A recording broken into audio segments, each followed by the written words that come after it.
All right, everyone. Today's episode of Twins Talk is a Q&A. Took some of your questions on Instagram. Didn't do it right away. Started a new job during the day, so it's kind of hectic and tiring. So don't have a lot of time to film at night, but we'll get this up. It'll be hopefully a pretty good episode. Some good questions came in. Get some answers and put some content out. So here we go. First question is, I'll start with this one. What's the most important aspect of hitting?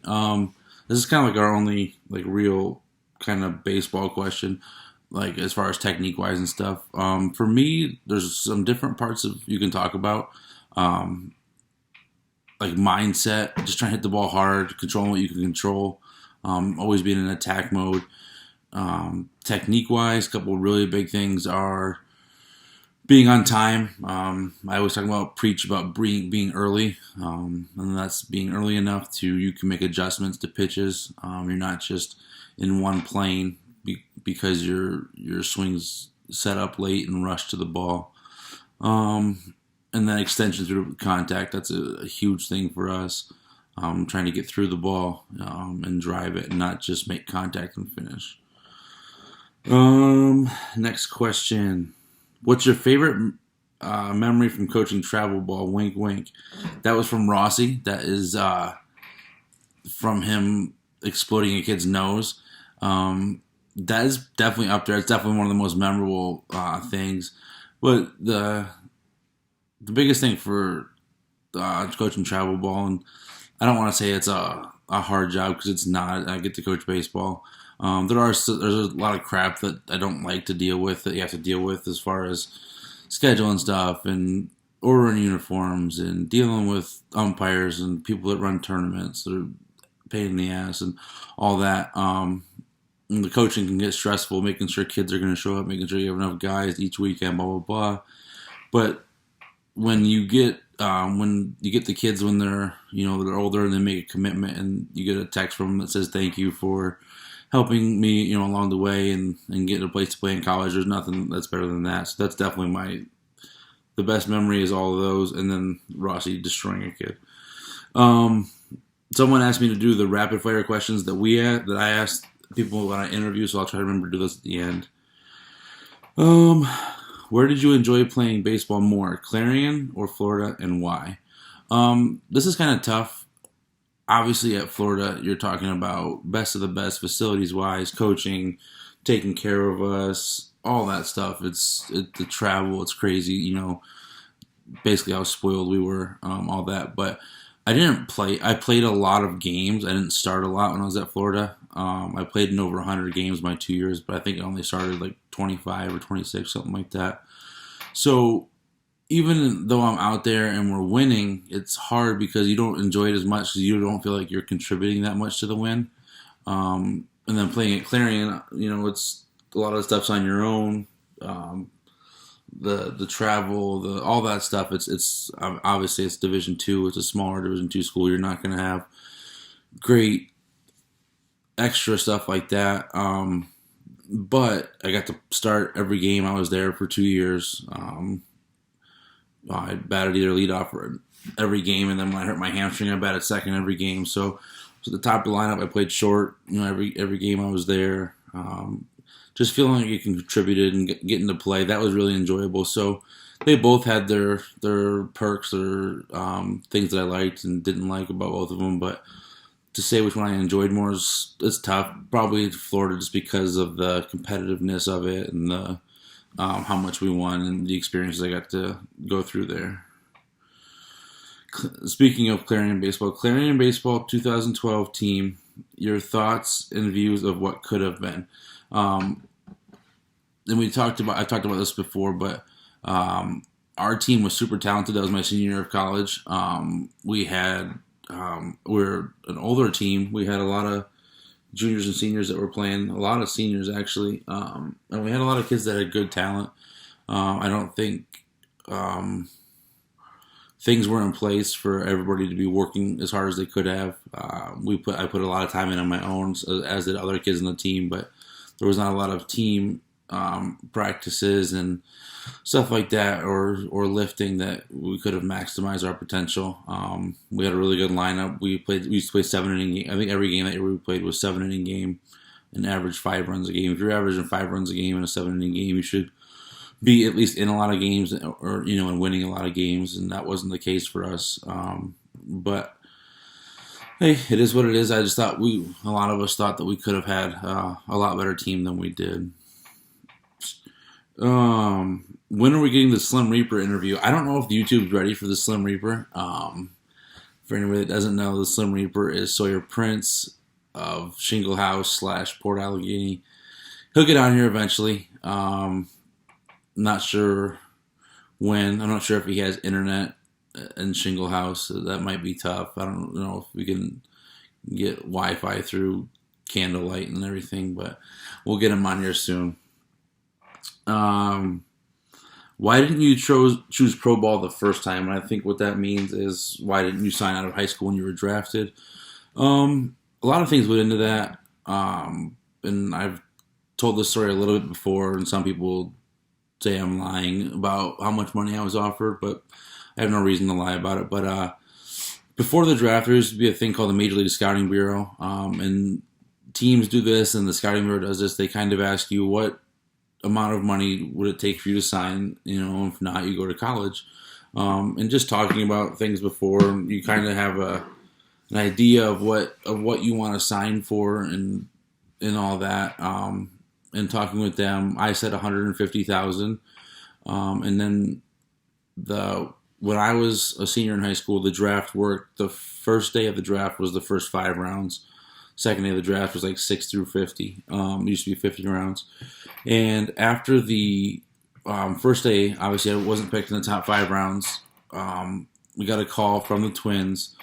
Obviously we had a little bit of inside info on that, but we got a call from the Twins that said, we know that you asked for 150. We will draft you. If you agree to sign, we'll draft you between rounds 8 and 10. But it'll be for 75-80, not 150. So I got that information, was thinking about it, talked to the coaches at Florida. They had really high hopes for me coming in, about playing, about doing well.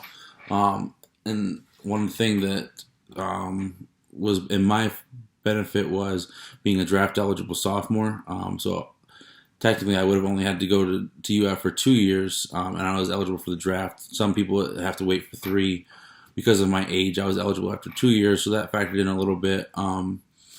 So I decided to, say no to that. I did make kind of like a counter offer against everyone's advice. I said, if I can get $110,000, I'll sign for that. And obviously my school paid for, but they just kind of held at the 75-80. So I didn't sign, ended up going to college. So that's what went into that. Let's see, next question.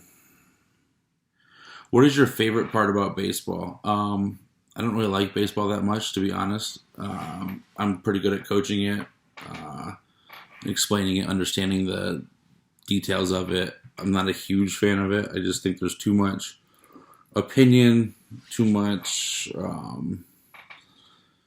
people running their mouth that can't back it up, stuff like that. I'd love to be a wrestling coach or a football coach more than baseball, but it's kind of what I'm stuck doing. But if I had to say, my favorite part about baseball is when you get to the higher levels of coaching in good high school or good travel tournaments, or in college and stuff like that. Just the strategy of the back and forth, in that part of it is probably my favorite part. Who do you think is the former or current twin that would beat any other twin in a fight? This one's tough. You got your big, strong dudes that we've had that would be good contenders, like Dump Truck. That's Dylan Vincent. You got your scrappy guys that you just know wouldn't give up, like Nick Stein. I don't know. That'd be a pretty good tournament to see that all go down. I don't know who I'd go with. The first person that came to mind when I saw that question was Dumpy, so I'd probably have to go with Dylan on that one. What are a couple of baseball memories that you will never forget? Um, I got quite a decent amount of these. Then I have one that definitely stands out above all. But um, my when I was 13 years old, playing from Du Bois, going to the Junior League World Series, that whole summer was a really fun experience. From winning districts and or I don't even know how they called it, districts, sectionals, states, winning the regional out in New Jersey, getting on a plane, flying to Michigan, like playing the next day. We thought we were like ready for the big leagues, and we were big leaguers and stuff. So that was really cool. Hearing my name called on the draft after my senior year of high school, that was really cool experience. That was fun because I got a heads up about it like a minute before, so I could sit there and listen to it. It was cool. Playing in the College World Series was obviously really cool. But the number one for me was being on. I've made the area code team. The would have been like the summer before my senior year of high school, and our area code team was the Yankees. We were coached by the Yankees scout. He was like the head coach, and so part of that was we got to do a workout and inter squad at Yankee Stadium, the old Yankee Stadium, the last year that it was still being used. And I got to take BP off my dad at Yankee Stadium, so that was definitely the number one memory that stands out for me for all my baseball stuff. Funniest baseball moment you have ever witnessed. Um, I was trying to think of a bunch of different ones that were funny. I think I have to go with last summer, first game of the season for the 16U team. My man Quentin, aka Q Money, Chance was hitting everybody ground balls and fly balls in the outfield, and I was in the dugout making up the lineup. And they were done, and everyone started jogging in, and Q was holding the ball bucket. And usually, when whoever has the ball bucket doesn't have to run, they just walk it in. And him and one of the other kids were trying to race each other, running full speed, dead sprint, and Quentin tripped and fell, straight, boom, face plant, skidded across, ball bucket spilled, went all over like the home plate area. Both teams were dying laughing before the game. So that I don't think I can think of anything that's much funnier than Q Money doing the face plant in front of the dugout. How surreal was your College World Series experience, and what was it like going into that sort of thing? So that was absolutely crazy. Um, the just being out there. It was the last year of Rosenblatt Stadium. All the history that you see there. You get there and like you fly private, so you just walk off the plane right into your bus. They take you to the hotel, and the hotel staff is like there to greet you, and they take care of your bags. Where it was insane. You go work out, and then you come back that night for the ceremony. They had like the College Baseball Hall of Fame. One of the guys that was going in that year was Barry Bonds. So he ended up one of my teammates at Florida. His dad played with Barry Bonds, so he went to talk to him. And we were standing like 5 feet away from one of the greatest hitters of all time. So just the whole all the good players that you're there with and playing against is absolutely crazy. I really think our team, that was the first year any of us had been there, and the Florida baseball program was down a little bit when the new coaches took over, and we're building it back up.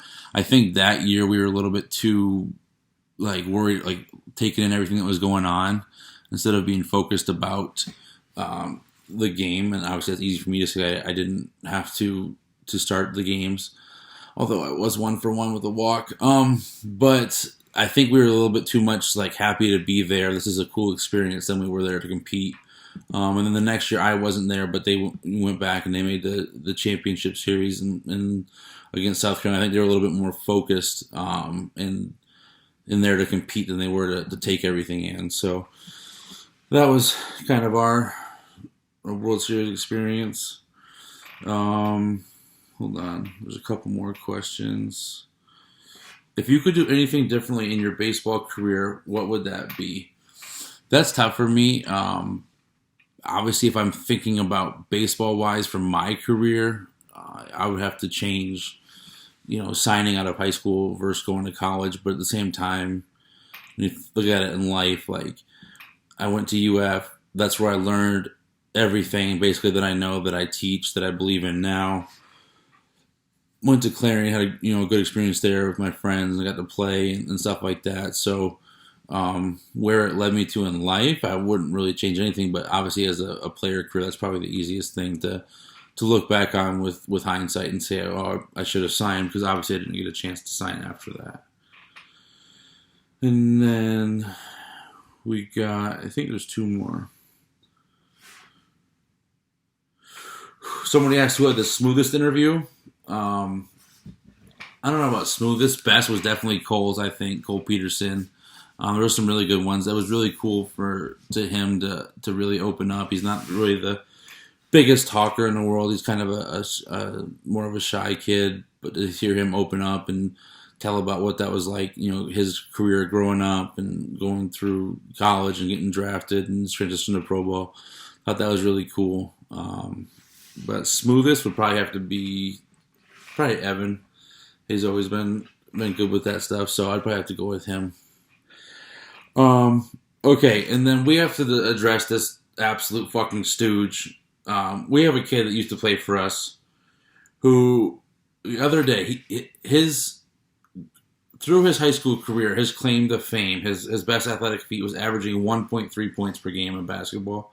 I played basketball 2 years, YMCA League, 5th, 6th grade, in DuBois, Pennsylvania. If I ever played basketball and averaged 1.3 points a game, I'd quit immediately. I would not play, because that would never happen. So that's this guy's claim to fame.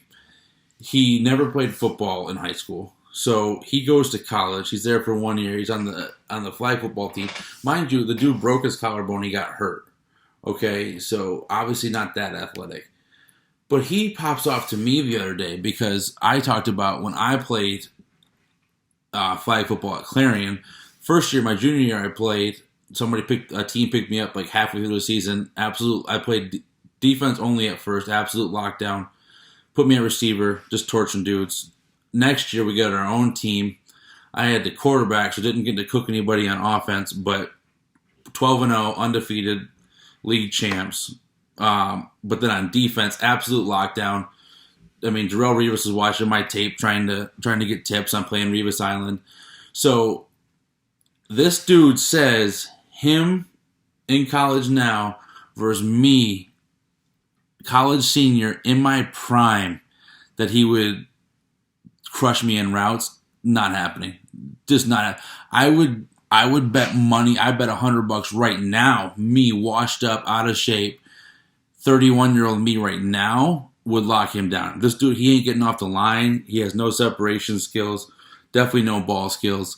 So it's just not happening. But me in my prime, it's actually laughable. You should be locked up for even mentioning that.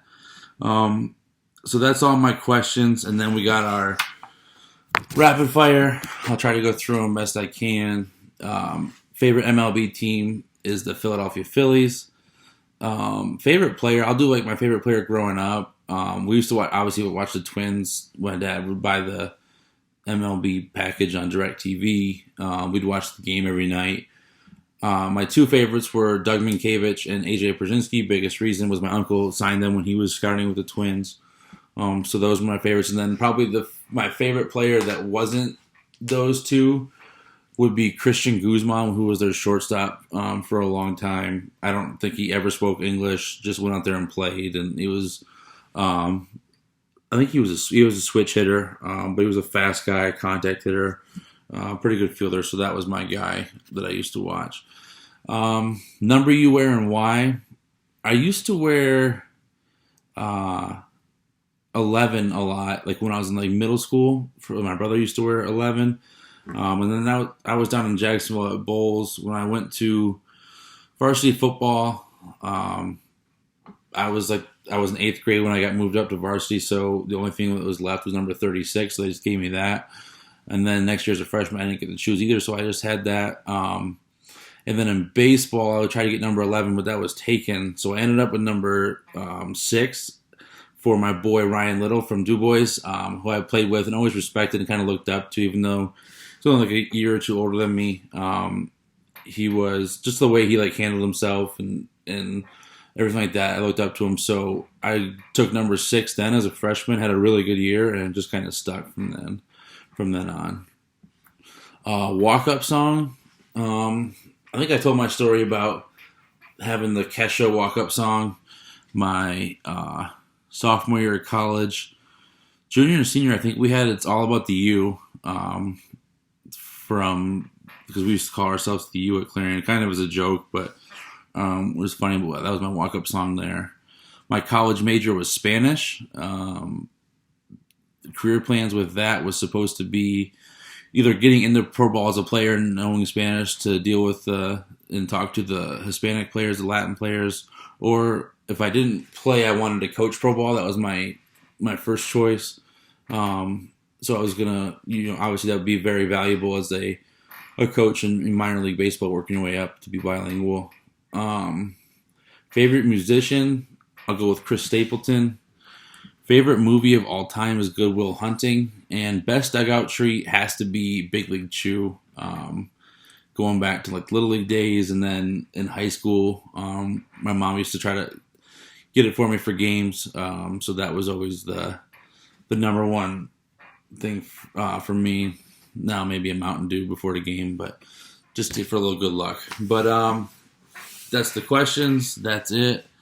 Hope you enjoyed it. Prizle, you have no shot if we go routes. You have absolutely no shot. So stay tuned, and we'll get back to some more interviews pretty soon.